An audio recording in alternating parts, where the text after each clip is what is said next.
Purslane is one of my favorite wild edible plants, and it actually is pretty widespread and abundant. I've even seen farmers selling bundles of it at the farmer's market. I was super ecstatic when I found this volunteer patch growing in my mom's strawberry bed.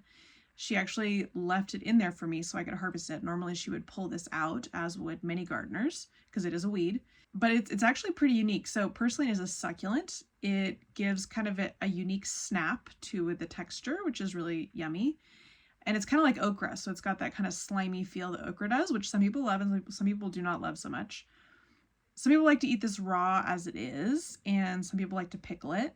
I find that the older the leaves are, kind of the more slimy they are, so the younger leaves, if you're not so adventurous, might be better for you. One of the reasons people are so obsessed with purslane is that it is considered a nutrient-dense superfood.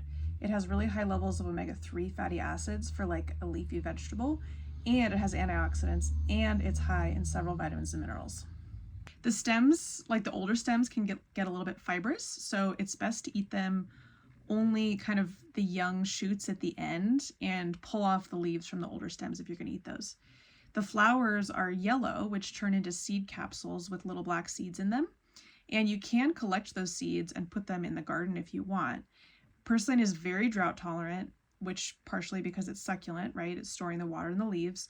So you can sometimes see it growing on dry, rocky soil where nothing else wants to grow, like in vacant lots and stuff. And I often see it in sidewalk cracks as well, with nothing else growing there, maybe a dandelion.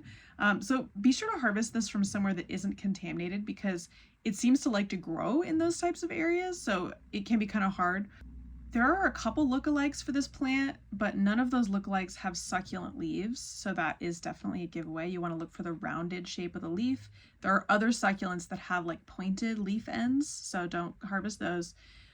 This spurge plant is probably the closest lookalike, but again, it doesn't have these succulent thick leaves like purslane does, so I'm not super worried about it.